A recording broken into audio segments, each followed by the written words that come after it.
حضرت ابو بکر صدیق. میں نے کہا یہ محبت کی جنگ ہوتی ہے نا. حضرت علی کے ایک بھائی تھے جناب عقیل. جناب عقیل وہ جب انہوں نے کلمہ پڑھا تو نبی پاک کے بڑا قریب رہنے لگے اور میرے نبی کریم صلی اللہ علیہ وسلم ان سے بڑا پیار کرتے ہیں. حضور فرماتے ہیں تیرا کلمہ پڑھنے کی مجھے ڈبل خوشی ہوئی ہے. یا رسول اللہ کس طرح؟ فرمایا ایک میرا تو صحابی بنا ہے, دوسرا تو میرا بھائی تھا مسلمان ہو گیا. حضور بڑا پیار کرتے ہیں. اب یہ محبت جو ہوتی ہے نا اس میں دوڑ بھی لگتی ہے, اب یہ بری نہیں ہوتی, یہ دوڑ بڑی اچھی ہوتی ہے. حضرت عقیل اب قریب رہنے لگے. میں نے اس کیا کہ نبی پاک اپنے ذاتی کام حضرت صدیق اکبر کو بتاتے ہیں. گھوڑے کی تیاری کرنا, فلاں کام کرنا ہے, سیدہ فاطمہ کی شادی کرنی, ہر معاملے میں سیدنا صدیق اکبر پیش پہ. اب جب عقیل پہ نبی طالب آئے تو حضور کا پیار تھا ان سے بھی. اب محبت کی جان چڑھ گئی.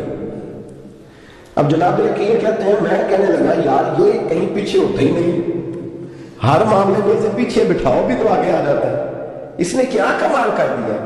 کہتے ہیں آہستہ آہستہ نا میں جوان تھا, ابھی نوجوانی کا عالم تھا, تو وہ خاص پہلو میں سمجھنے سے ابھی قاصر تھا. توجہ ہے آپ کی. کہتے ہیں ایک دن نا بڑی باتوں میں حضور فرماتے ہیں ابو بکر میرا گھوڑا تیار کرو. وہ کہتے ہیں میں دوڑ کرتا, تو چھوڑ میں کرتا ہوں. کہتے ہیں وہ چپ کر جاتے. جتنی جگہ وہ مجھ سے بن سکا میں نے روکا. حضرت صدیق اکبر بولے, کہتے ہیں ایک دن نا مسجد کی پہلی صف میں بیٹھا تھا. میں نے پہلے جو بھی کہا تھا اب لوگ بولے جب پہلے آئے یہ حکم ہے نا حدیث میں, پہلے آئے آگے بیٹھ گئے. گد میں پھرانے میں منع کیا. کہتے ہیں ابو بکر صدیق توجہ ہے آپ کی, ان کی عادت تھی کہ جمعے والے دن مسجد کی صفائی کرتے اور صفائی کر کے سب سے آگے بیٹھ جاتے. بعد ذرا میں نے قریب ہو کے صدیق پاس بیٹھ جاتے.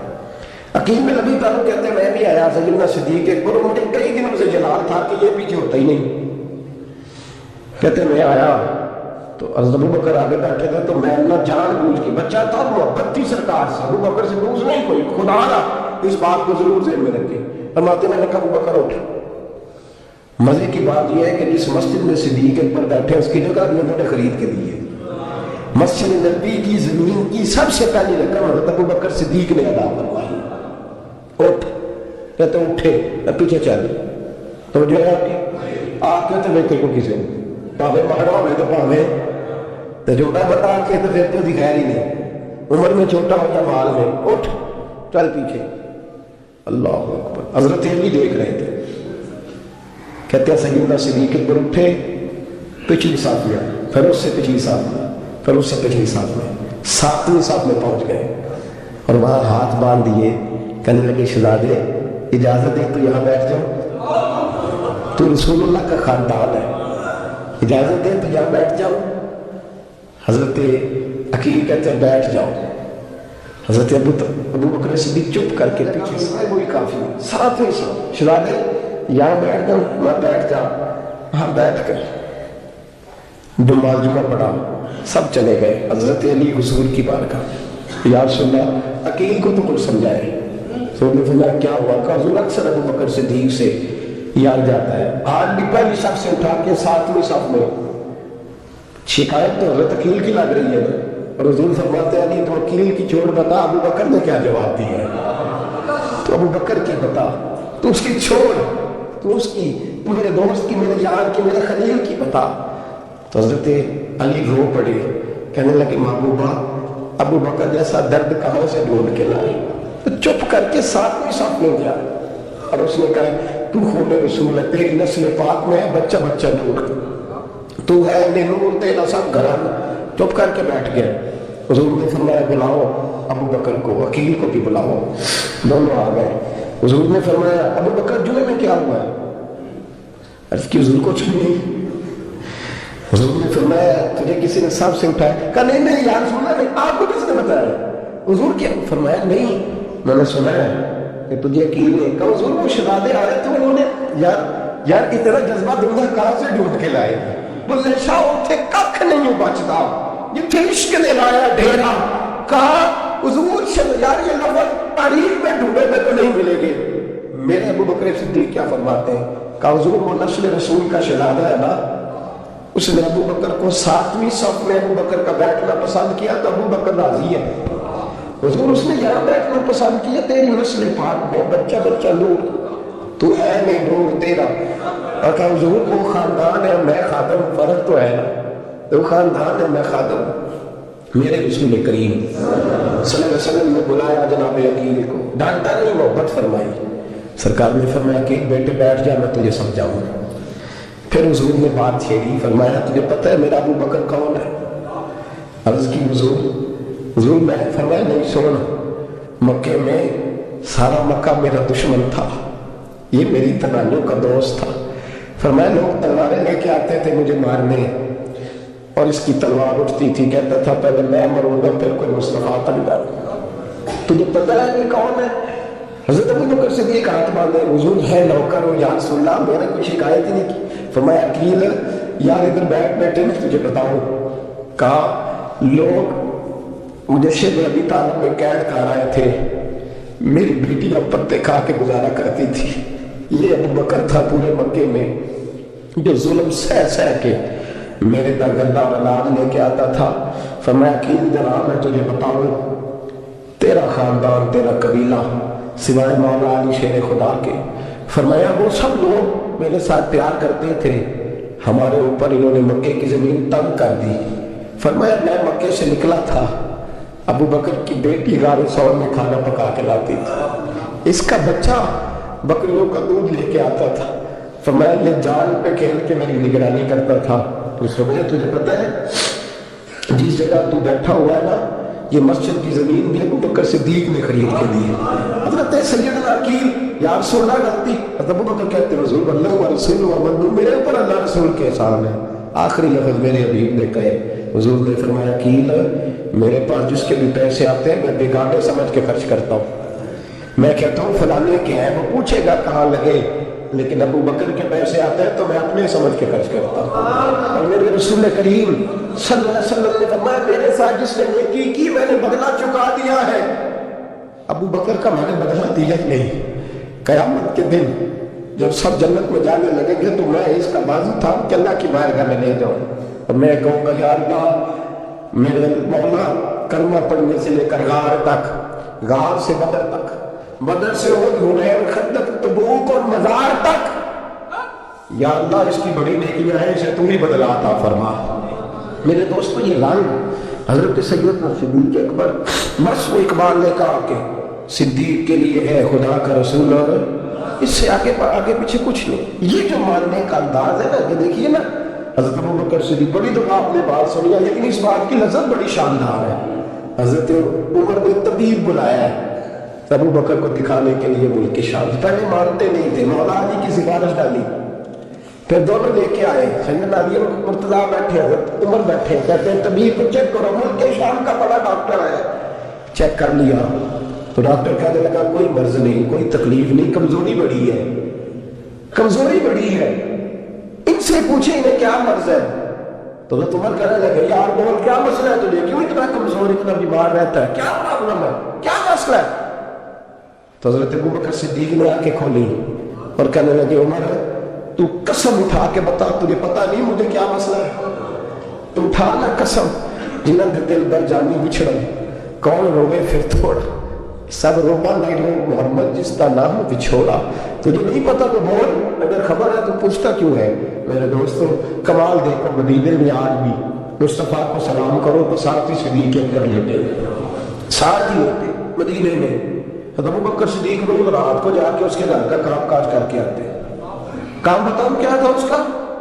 یاد رہے آپ لوگ اس زمانے میں تو لوگ باتھ روم گھر میں بنا لیتے تھے، شاید پرانے لوگوں نے دیکھے ہو، اس کے اندر ہی پیشاب پخانہ رہتا تھا، وہ آتے تھے ملازم کو وہ اٹھا کے باہر پھینکا کرتے تھے، وہ بی بی گھر کے اندر پیشاب کرتی، نابینا ہے، وارث کوئی نہیں، ابو بکر صدیق آتے، امیر آدمی اور اس کا وہ پخانہ پیشاب اٹھا کے باہر پھینک کے آتے، پھر اس کے گھڑے میں پانی بھر کے لاتے، پھر اس کے گھر میں جھاڑو دیتے، پھر اس بوڑھی عورت کو کھانا کھلاتے، پھر اس کو خرچہ دیتے، پھر اس کو کہتے ہیں کہ فلاں آدمی کی تیرے پڑوسی کی میں نے ڈیوٹی لگا دی ہے، ضرورت ہو تو تم اس کو کہہ دینا۔ بڑا ہی زمانہ خدمت کی۔ ایک دن حضرت عمر فاروق اس بی بی کے دروازے پہ چلے گئے، دستک دی، اس نے کہا کون ہے دروازے؟ کہا میں عمر فاروق ہوں، عمر بن خطاب، وہ پتہ چلا ہے آپ لوارث ہیں، میرا دل کرتا ہے میں آپ کے گھر کا کام کاج کر دیا کروں۔ تو بیٹی کہنے لگی نہیں، ایک بندہ آتا ہے کئی سالوں سے وہ کر رہا ہے مجھے وہی ٹھیک ہے، ایک آتا ہے بڑے سالوں سے کام کرتا ہے وہی ٹھیک ہے۔ تو حضرت عمر کہتے ہیں کہ میں نے بھی کام ہی کرنا ہے، کچھ اس سے کرا لے، کچھ مجھے موقع دے دے نیکی کا۔ کہنے لگی نہیں وہی ٹھیک ہے۔ تو فرمانے لگے میرے اندر کیا نقص نظر آیا، اماں جی مجھے بھی ٹائم دیں۔ تو بیٹی کہنے لگی نہیں وہی صحیح ہے۔ حضرت عمر جذباتی آدمی تھے، جلالی آدمی تھے، کہنے لگے میں نے کہا نہیں مجھے بتاؤ میں کیوں نہیں کر سکتا۔ تو بوڑھی اماں کہنے لگی تجھ میں اور اس میں فرق ہی بڑا ہے۔ کہا وہ کیوں؟ کہنے لگے اتنے سال ہو گئے اسے آتے ہوئے، اتنے سال، تو پہلے دن آیا ہے اور آتے کہہ رہا ہے میں عمر بن خطاب ہوں، اپنا نام بتا رہا ہے، سالوں ہو گئے میں روز پوچھتی ہوں تیرا نام کیا ہے، وہ بتاتا ہی نہیں۔ وہ کہتا ہے اماں میں کام صحیح کرتا ہوں تو نام کو چھوڑو، نام بتا کے کیا کرنا ہے؟ فرمایا یہ تھوڑا فرق ہے، اس نے اتنے سالوں کا نام نہیں بتایا اور تو پہلے دن میں آنے کہہ رہا عمر بن خطاب ہوں، تو ابا جی کا بھی نام بتا رہا، میں نے نہیں کام کرا رہا، مجھے وہی صحیح ہے۔ نام نہیں بتاتا، نوکری پوری کر جاتا ہے۔ حضرت سیدنا عمر فاروق فرماتے ہیں میں تہجد کے وقت جھاڑیوں میں چھپ کے بیٹھ گیا، کہتے مسجد نبی سے وہ شخص نکلا، چہرے پہ نقاب، پیروں سے ننگا، اور میں نے اس شخص کو خرامہ خرامہ اس بوڑھی عورت کے گھر کے قریب جاتے دیکھا، تو پیچھے سے جا کے میں نے کہا او مسافر چہرہ تو دکھا۔ تو کہتے ہیں چہرہ اٹھایا تو ابو بکر صدیق تھے، صدیق اکبر تھے۔ حضرت عمر فاروق فرماتے ہیں میں نے کہا تو جوتی کو اتار کے آتا ہے؟ تو کہنے لگے جوتی سے جب چلتا ہوں تو پیروں میں آواز پیدا ہوتی ہے جوتے کی وجہ سے، پڑوسیوں کو تکلیف دینے کا مقصد تو کوئی نہیں ہے۔ اور فرمایا جب جوتوں سے آواز پیدا ہوگی تو گلی محلے والے پوچھیں کہ ابو بکر کدھر جا رہا ہے، تو میں نیکی کسی کو بتانا نہیں چاہتا۔ تو فرمایا ابو بکر کب سے آ رہے ہو؟ فرمایا چھوڑ عمر، بس دعا کر رب نے رانا قبول فرما لے۔ تو دعا کر سرکار کی بارگاہ میں حاضری صحیح لگتا ہے، چھوڑ میں کب سے آ رہا ہوں، اس وقت سے آ رہا ہوں، اس مسئلے کو چھوڑ، تو یہ ایک پانی پر سے لیا رنگا رنگ کڑے پریا اس کا جاگیے جس کا توڑ چڑھے۔ یہ بات آپ نے درجنوں بار سنی ہے، لیکن اس پر غور تو کرو میرے دوستو کہ حضرت عمر فاروق فرماتے ہیں جن دنوں تبوک کے لیے میرے نبی نے اعلان فرمایا میرے حالات اچھے تھے، ابو بکر کے اچھے نہیں تھے، مالی حالات کمزور تھے، کچھ مسائل تھے، میرے اچھے تھے۔ میری سرکار نے اعلان فرمایا کہ پیسے دو، فرماتے کیونکہ میرے حالات بھی اچھے تھے، تو میں نے کہا اس دفعہ پہلا نمبر میرا ہی ہوگا۔ فرماتے ہیں آدھا مال گھر کا، یہ بھی بڑی دلیری ہے۔ کتنا؟ بولیے چلتے سی ابے نے 10,000 کو پیسے کنے دے کہ دیکھ جی مانگنا لے والد صاحب کو نہیں بتاتے، ہماری جیب بکھری ہوتی ہے، ایسے نہ ہم کو مانگی نہ لے۔ آدھا مال حضرت عمر فاروق فرماتے ہیں آدھا مال میں نے بانٹ کے حضور کی بارگاہ میں، اور ساتھ میرا ارادہ ہے کہ ابو بکر آج میں نے تجھے آگے گزرنے دیتا۔ فرماتے ہیں مال پیش کیا، تھوڑی دیر گزری تو ابو بکر بھی آ گئے، اور منظر کیا ہے؟ کہتے ہیں انہوں نے قمیض پہنی ہوئی ہے بوریے کی، سر پہ ٹوپی کوئی نہیں، پیروں میں جوتا کوئی نہیں، سر میں ٹوپی کوئی نہیں، پیروں میں جوتا کوئی نہیں۔ کہتے ہیں ابو بکر صدیق آئے، سب کا مال آیا، مصطفیٰ کی بھی اتنی توجہ نہیں تھی، پر جب ابو بکر آئے تو میں نے مصطفیٰ کریم کے انداز بھی بدلے ہوئے دیکھے، اس شخص کے آنے پر بدلے ہوئے دیکھے۔ فرماتے ہیں میرے رسول پاک کے سامنے ہر چیز ابو بکر نے قدموں میں ڈھیر کر دی، اور ڈھیر کر کے نا چیزیں رکھ کے تو فٹافٹ پچھلی سائڈ پہ، کسی کو پتہ نہ چل جائے، پچھلی سائڈ پہ حضور کے، تو حضور نے ابو بکر نام دے آنا گھر کیا چھوڑ کے آیا ہے؟ فرمایا ہر چیز پیچھے بیٹھ گئے، تو محبوب نے بازو تھام کے آگے کیا، فرمایا کیا چھوڑ کے آئے گا؟ یہ اس بات کو بات آپ نے پہلے بھی سنی ہے، لیکن ان لفظوں پہ غور کرو۔ ابو بکر نے یہ نہیں کہا حضور کچھ بھی نہیں، میں سارا کچھ نہیں، یہ لفظ کہا ہی نہیں۔ اللہ کرے ہمیں اس عقیدے کو سمجھے، اس نظریے کو۔ یہ ترمذی اور مشکات میں یہ لفظ موجود ہے، یہ نہیں کہا حضور کچھ بھی نہیں سارا کچھ لے آیا، یہ نہیں فرمایا۔ حضور نے فرمایا ابو بکر کیا چھوڑ کے آئے گھر؟ توجہ ہے آپ کی؟ لفظ دیکھیں، کہا ما ابقیت اللہ و رسول، یا رسول اللہ گھر میں خدا کو بھی چھوڑ آیا ہوں، محمد مصطفیٰ کو بھی چھوڑ آیا ہوں۔